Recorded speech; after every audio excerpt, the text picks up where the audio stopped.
di mana saya ini akan mewawancarai Bapak Kepala Sekolah yang atas nama beliau adalah Bapak Mahmud, Magister Pendidikan, di mana Bapak Mahmud ini adalah sebagai Kepala Sekolah di SDN Sumpereng sama SDN Sembilangan sebagai pelaksana jabatan atau PLT. Di mana tujuan mewawancarai Bapak Kepala Sekolah ini adalah untuk modul 3.1 tentang nilai pengambilan keputusan yang memiliki kebijakan.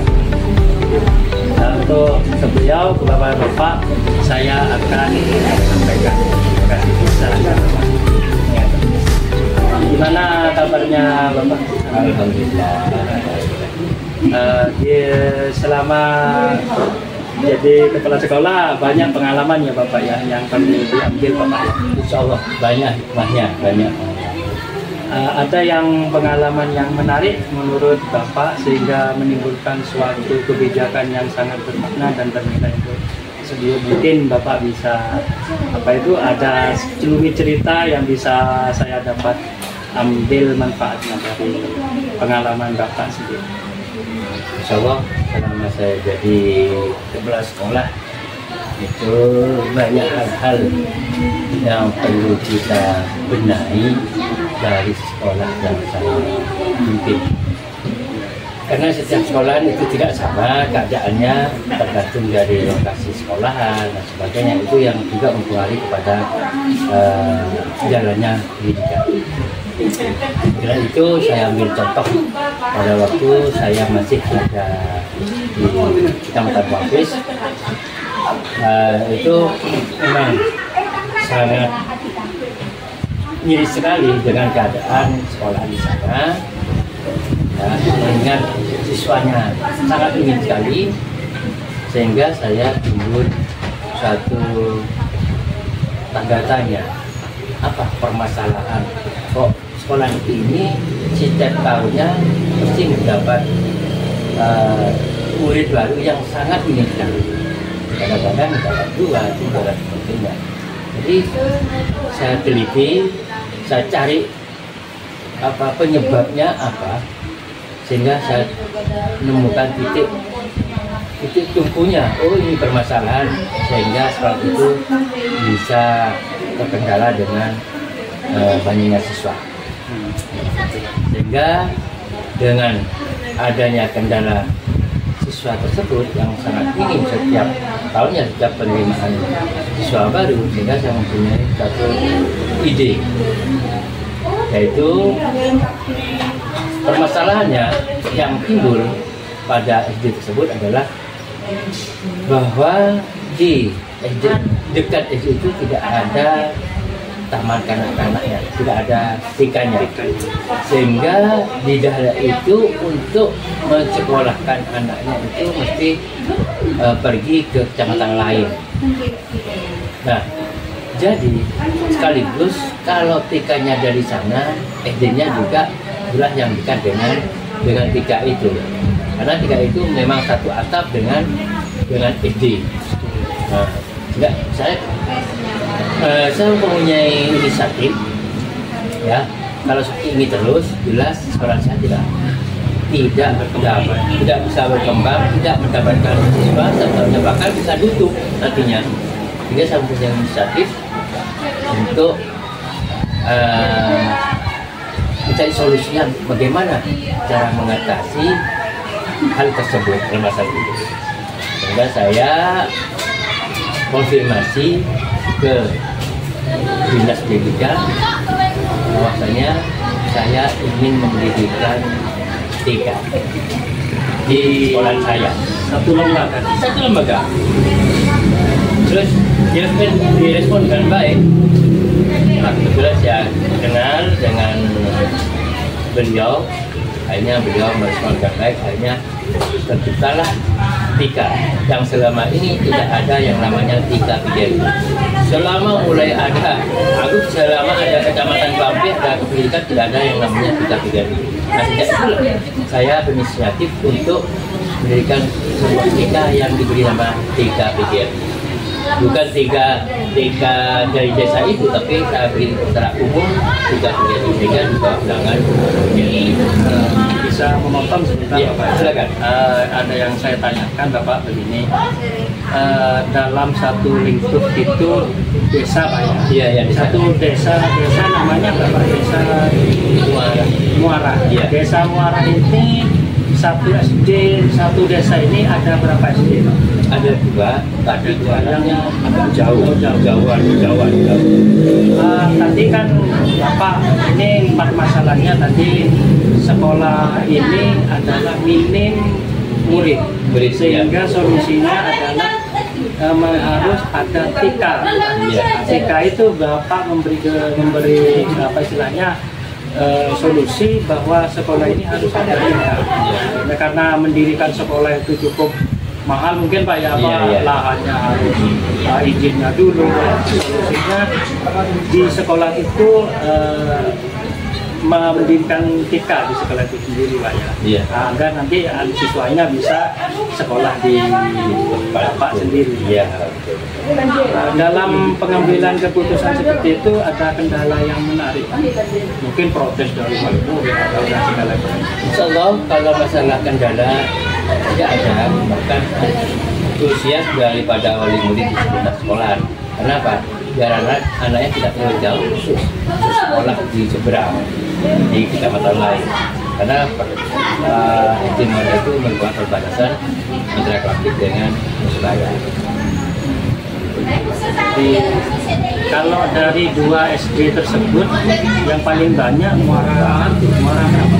Awalnya dulu Muara itu merupakan SD inti, cuma ratusan dulu. Sebelum adanya perkembangan daripada FGD di sekitar Muara itu sendiri, dari desa lain itu paling kuno itu SD Muara. Jadi sebelum ada FGD yang lain dengan desa kita itu merupakan FGD sentral sehingga muridnya sampai ratusan. Berarti setelah tadi kan kepada Bapak sudah izin kepada mencari solusi kepada dinas dan sudah ada respon positif begitu Bapak. Untuk respon terhadap orang tua murid, nah ini kan begini, sebelumnya belum ada TK, pas tiba-tiba ada TK itu responnya awal-awal itu kan mesti ada yang pengalaman menarik, TK mau TK kemana, kan ada yang seperti itu negatif terkadang Bapak. Itu pernahkah mengalami hal seperti itu Pak? Masalah mengenai dari respon dari masyarakat sekitar itu sementara itu masih belum ada, sehingga masyarakat banyak yang mendukung, dan tadi itu dampak positifnya ya, bahwa anaknya tidak lagi masuk TK yang jauh, jadi ada di sekitar sekolah itu sendiri. Juga enak untuk menjaganya, untuk mengawasi, tetapinya enak. Jadi tidak memakai satu kendaraan untuk itu. Memang di Arosbaya itu ada TK yang ada sebagian dekat-dekat Muara itu, desa Muara itu ada TK, cuman orang tua itu susah untuk mengantarkan. Tapi solusi yang terbaiknya kalau Anda seumpama ada TK di sekolah Muara ini lebih dekat daripada yang jauh, nah itu mungkin lebih orang tua lebih efektif. Untuk dari segi nilai-nilai kebijakan Pak, itu kan kebijakan. Itu ada yang menurut Bapak nilai yang diharapkan dari pendidikan TK itu seperti apa nilai kebijakan dari tujuannya? Yang pertama, saya ingin membangun SD Muara 1 itu lebih semangat lagi dengan adanya TK, sehingga murid tambah banyak, sehingga siswa-siswi yang belajar tentunya lebih semangat lagi. Itu dari saya. Kemudian dari segi efisien dari orang tua, efektivitasnya dari orang tua untuk jauh yang memasukkan siswanya, anaknya yang ke SD harus bayar, yang karena kita itu yang juga lebih apa ya, kurang efektif karena terlalu jauh agak awal, sehingga kabarnya kalau membangun sebuah TK yang dekat dengan kemudian masyarakat, kemudian warga, insya Allah itu lebih banyak daripada untuk harus melakukan apa namanya melalui kecamatan ya. Kalau saya lihat dari keputusan Bapak itu memiliki nilai yang jangka panjang, karena tujuan utamanya menyelamatkan suatu lembaga ini agar tidak di-merger Pak ya, karena kekurangan murid tadi itu. Nah, soalnya kalau sampai anak tersebut sekolah TK di luar itu, maka sekolah SD Muara itu akan punah dari berarti jangka panjang gitu Pak, perencanaan jangka panjang dan kebijakan yang memiliki nilai, termasuk nilainya itu apa itu bagi dampak masyarakat di situ, tidak jauh mengantarkan anaknya, terus apa itu menyelamatkan aset negara selama lembaga tersebut gitu Pak. Kalau dari Bapak sendiri untuk mengambil keputusan tersebut itu, kalau saya kasih keyakinan antara, kan pasti ragu-ragu Pak, kadang orang berencana saya pengen seperti itu, tapi kadang ragu-ragu Bapak gitu, mau melaksanakan juga ragu-ragu, berhasil nggak ya, berhasil nggak. Nah, ini dari keputusan Bapak yang diambil, kalau saya kasih skala Pak ya, 1 sampai 10 gitu Bapak. Dari keyakinan Bapak itu pasti dapat murid dari TK itu berapa Bapak? Ini skala 1 sampai 10 itu dari ini satu dulu. Alasan saya mengambil satu keputusan dulu ya. Alasan saya mengambil satu keputusan. Sebelum mengambil satu keputusan, jelas saya belum musyawarah dengan teman-teman. Nah, sekarang di setting. Bagaimana umpamanya nanti ini terlaksana, siapa yang mau yang dijadikan sebagai tenaga pendidiknya? Jadi saya nyetingnya di sana ada komite mempunyai cucu yang juga seorang pendidik. Nah, itu yang saya jadikan umpan.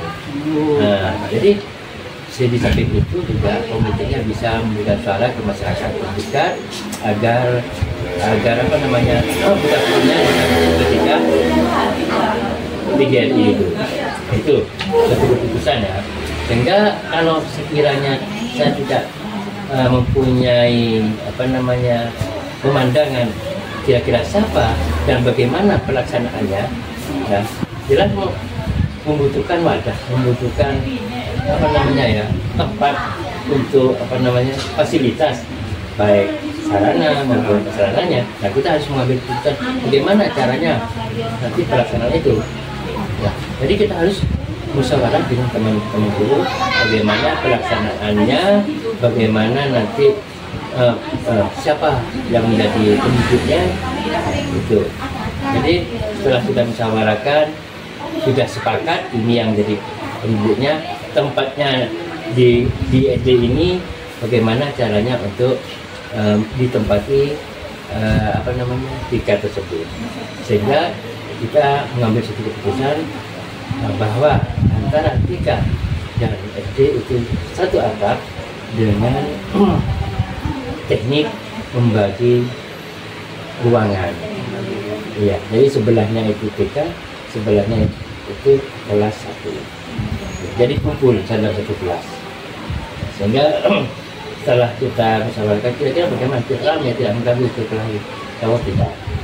Karena kita bisa meminit bagaimana caranya untuk bisa kita jalan bersama-sama. Kalau dari keputusan sangat luar biasa Bapak ya, dari teknis sudah itu disiapkan Bapak ya, agar memperkuat dari keputusan Bapak bahwa di sini harus ada TK gitu, iya, Pak. Betul. Nah, kalau dari keyakinan itu kan berarti skalanya keyakinan itu ada dari kelas 1 sampai 10, ada di posisi berapa Pak? Untuk menciptakan TK di sana. Jadi kalau skala saya itu kalau diprediksi antara 80 sampai 90-an gitu. Sehingga kita tercipta dengan baik, tidak ada kendala dan tidak ada apapun yang menjadi tantangan. Itu berjalan dengan baik sehingga mulus dalam pembentukan juga terjadi sampai suatu negara. Alhamdulillah. Jadi terakhir Pak, pertanyaan terakhir adalah selama keputusan ini kan tadi melibatkan kolaborasi dengan guru di sekolah itu, sekolah SD tersebut ya, kan pasti ada pro kontra itu ada Pak, pro kontra, juga kadang-kadang begini Pak, pro kontra itu ada yang setuju, ada yang tidak setuju. Orang di sini SD-nya masih dibagi TK, terus gimana? Nah itu pasti ada dilema. Ya? Oh iya. Ada dilema bagi Bapak sendiri. Pasti kan ada dilema. Ya, mungkin yang pernah dirasakan dilema dari keputusan Bapak yang di sini harus ada TK loh sekolah ini, harus ada gabung swasta. Ternyata masih ada selentingan orang yang anda semuanya terima Pak kan. Jadi apa istilahnya namanya itu dilema Pak. Nah, pernahkah Bapak pada saat melakukan keputusan itu sehingga menyebabkan dilema terhadap apa yang Bapak putuskan tersebut? Mungkin ada gitu. Begini, masalah dilema mesti ada. Suatu perjuangan mesti perlu pembuktian. Nah, jadi dilemanya itu seperti tadi yang dikatakan sama kecil, ada yang setuju, ada yang tidak setuju. Kan tapi karena itu awal daripada pendirian TK, maka di situ akan dicari siapa saja yang kira-kira mau bersekolah. Jadi kita tidak akan ada suatu pemaksaan, tidak ada. Jadi kita menarik seseorang siswa itu bukan dengan terpaksa, karena dengan inisiatifnya sendiri. Sehingga sesuatu pun yang menjadi kendala itu di sana tidak akan terjadi. Begitu. Sehingga awalnya jelas kalau awal dari pembukaan jelas sedikit siswanya. Nah, itu benar perkembangan daripada TK itu sendiri. Kalau TK itu pintar yang mengolah sehingga masyarakat tertarik dengan diri sendirinya, dengan sukarela dia akan tanpa dipaksa pun dengan hati ikhlas dia akan bersekolah TK di situ. Jadi kita tergantung dari bagaimana mengolah TK itu sendiri sehingga bisa menarik masyarakat sekitar itu bersekolah. Jadi dilemanya dia begitu Pak. Sampai sekarang TK itu masih Alhamdulillah. Sekarang kan sudah ada TK-nya, sudah berjalan sudah puluhan tahun ini Pak. Gimana untuk sekolah tersebut sudah ada efek dan dampak? Iya. Apa menambah, apa tambah kurang gitu? Ya. Insyaallah sesuai dengan rencana kita, bagaimana cara untuk menarik minat masyarakat untuk sekolah TK, maka setiap tahun awal itu langsung untuk perpisahannya TK itu langsung diadakan suatu wisudawan sehingga masyarakat seakan-akan tidak ada bedanya dengan TK-TK yang lain. Jadi mengikuti alur sana sehingga masyarakat antusias untuk memasukkan putra-putrinya ketika tersebut. Alhamdulillah sekarang berkembang. Iya, alhamdulillah. Iya. Baik, sangat menarik sekali berbincang sama Bapak Mahmud Kepala Sekolah Ujung Piring yang sudah menceritakan pengalamannya dari sebagai Bapak mengurus suatu lembaga di mana lembaga tersebut harus diselamatkan, dalam artian diselamatkan dari tidak ada murid yang minim sekali sehingga banyak murid dari SD tersebut, sehingga solusi dan kebijakan Bapak yang diambil itu adalah mendirikan TK yang satu atap dan di sekolah SD tersebut, sehingga sampai sekarang TK tersebut dan sekolah tersebut bisa terselamatkan dari namanya merger sekolah. Nah ini hanya respon menurut saya adalah hal yang positif yang dimana Bapak Mahmud ini adalah sosok pemimpin yang peduli terhadap pendidikan, sehingga apalagi juga memikirkan kondisi suatu desa tersebut di mana orang tuanya mengantarkan anaknya jauh untuk bersekolah juga, sehingga Bapak Mahmud memberikan kebijakan bahwa agar orang tua tersebut tidak jauh mengantarkan anaknya, sehingga mendirikan TK di satu lembaga dan satu lagi. Sangat luar biasa sekali Bapak yang kebijakan yang diambil Bapak. Semoga apa yang Bapak ceritakan itu menjadi pengalaman bagi saya. Suatu waktu mungkin kelak kalau saya menjadi seorang pemimpin juga seperti Bapak, mungkin permasalahan kebijakan yang harus diambil itu mempunyai nilai. Nah, di sini saya mengambil nilainya adalah Bapak sangat peduli terhadap pendidikan di suatu lingkungan di desa tersebut. Terima kasih, inilah bincang-bincang sama Pak Mahmud yang sangat luar biasa, yang patut kita contoh untuk pengambilan suatu kebijakan yang dipilih. Saya akhiri, Assalamualaikum warahmatullahi wabarakatuh. Terima kasih Bapak atas waktunya.